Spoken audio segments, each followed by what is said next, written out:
આજે મારે કલાકારોના ક્ષેત્રમાં અનેક નિષ્ફળ ગયેલા કલાકારોને પોતાનો સાચો રસ્તો કેવી રીતે આગળ શોધવો એવી માનસિકતા માટેની એક વાર્તા મારે બતાવીશ. મોટે ભાગે કલાકારો પોતાના ક્ષેત્રની અંદર બહુ ઝડપથી સફળ થતા નથી હોતા, કારણ કે એ કલા એક એવા પ્રકારની સાધના છે કે જેની અંદર માત્ર ને માત્ર કલ્પનાનો સહારો લેવો પડે છે.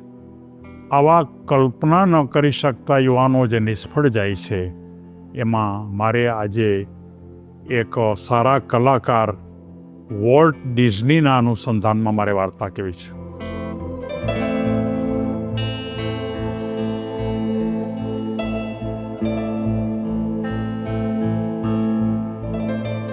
વોલ્ટ ડિઝની એક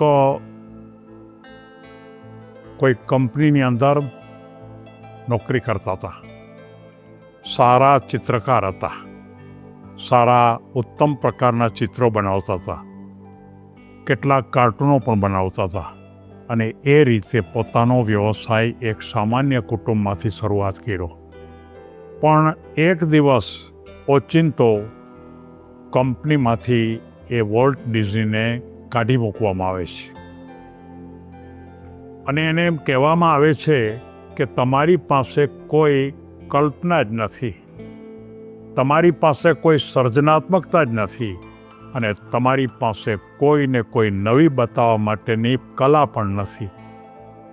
વોલ્ટ ડિઝની હિંમત હારી જાય છે કે પોતે પોતાના જીવનના મોટા ભાગના વર્ષો માત્ર આમાં જ પસાર કર્યા છે, પણ આવા કલાકારો સમાજને બતાવી શકતા નથી અને એ અનુસંધાને એના જીવનની અંદર એક નિરાશા ઉત્પન્ન થઈ.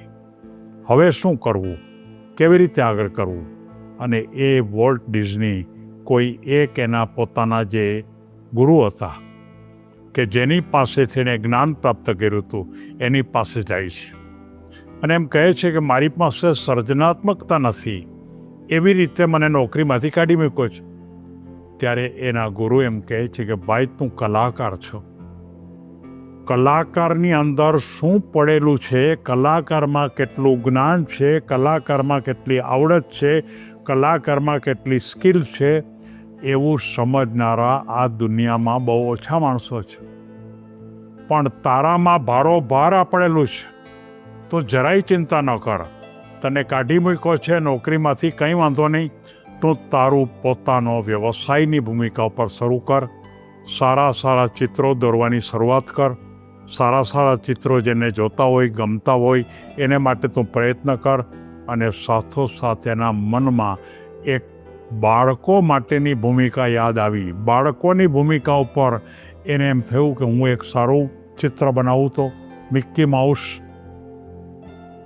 અને એ મિક્કી માઉસ ઉપર એણે કેટલાય વ્યંગ ચિત્રો બનાવ્યા, કેટલીય વાર્તાઓ બાળકો માટે બતાવી અને એ વાર્તાઓ અને એ ચિત્રોને કારણે એ બાળકોના ક્ષેત્રમાં એટલા બધા પ્રચલિત થયા. અનેક સંસ્થાઓ એને બોલાવતા આ વોલ્ટ ડિઝનીને કે તમે ખરેખર અમારી શાળામાં, અમારી સંસ્થામાં આવો, અમારા બાળકોને માર્ગદર્શન આપો. અને એ પ્રકારે આ ડિઝનીએ પોતાના વ્યવસાયને માત્ર ને માત્ર કલા તરીકે નહીં, પણ એક કલ્પના તરીકે નહીં, પણ એક માત્ર સર્જનાત્મક ભૂમિકા ઉપર, સર્જનાત્મક ભૂમિકા જ માત્ર નહીં, પણ હકીકતમાં સમાજમાં એક ચોક્કસ પ્રકારનો સંદેશો આપી શકાય એ પ્રકારની આખી ભૂમિકા સાથે વોલ્ટ ડિઝનીએ પોતાનો આ મિક્કી માઉસના અનુસંધાનમાં, બાળકોના અનુસંધાનમાં કેટલાક પુસ્તકો લખ્યા, કેટલાક ચિત્રો દોર્યા અને એક નવી દુનિયાનું સર્જન કર્યું. મારે આ વાર્તાના અનુસંધાને સૌ કલાકાર મિત્રોને કહેવું છે, તમે સંગીતના ક્ષેત્રમાં આગળ છો, કોઈએ કદર કરી નથી. તમે કદાચ કોઈ ચિત્રના ક્ષેત્રમાં આગળ છો, કોઈએ કદર કરી નથી. કદાચ તમે કોઈ શિલ્પકળા જાણો છો, કોઈએ કદર કરી નથી.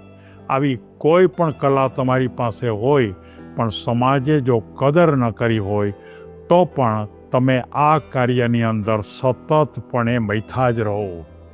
અને એક ને એક દિવસ જેને નોકરીમાંથી કાઢી મૂકેલો એક માત્ર ડિઝની એક મહાન કલાકાર તરીકે, મહાન ચિત્રકાર તરીકે, મહાન ઉત્તમ જેને કહી શકાય મિકી માઉસના સર્જક તરીકે એની પોતાની કલ્પના શક્તિને લઈ ગયો. એ રીતે તમે પણ લઈ જઈ શકશો. પણ એને માટે એક જ રસ્તો છે, ધીરજ. અને નિષ્ફળ ગયા પછી પણ સફળતા એકને એક દિવસ મળે જ છે. અને એ સફળતા મેળવવા માટે તમારા કરતાં વધારે જ્ઞાન જેની પાસે પડેલું છે એના માર્ગદર્શન, એના પથ ઉપર તમે આગળ વધતા જાઓ. અને કોઈ પણ કલાકાર મિત્રો, કોઈ પણ પોતાના સંદર્ભની અંદર નવું કરી શકતા મિત્રોને મારે એમ કહેવું છે કે તમે એક ને એક દિવસ જો તમે ઈચ્છો તો વિશ્વ લેવલ ઉપર ડિઝનીની જેમ તમે પહોંચી જશો, એમાં મને કોઈ શંકા નથી. અને જ્યારે જ્યારે તમે કોઈ પણ બાબતમાં નિષ્ફળ જાઓ, તમને સમાજ ન સમજે, તમારાથી સમાજ દૂર રહ્યા જાય, ત્યારે તમે લોર્ડ ડિઝનીને યાદ કરજો. લોર્ડ ડિઝની વિશેની આખી વાત તો હું તમને નથી બતાવી શકતો, કારણ કે એ તો એક મોટો ઇતિહાસ છે, એક મોટું કલાનું મોટામાં મોટું એક યુનિવર્સિટી છે. પણ એની જે ભૂમિકા છે કે નિષ્ફળતામાંથી પણ બહુ ઊંચાઈ પર પહોંચી શકાય, એવી ભાવના સાથે સૌ કલાકાર મિત્રોને આ સંદેશો પહોંચાડી સૌને શુભેચ્છા. ધન્યવાદ.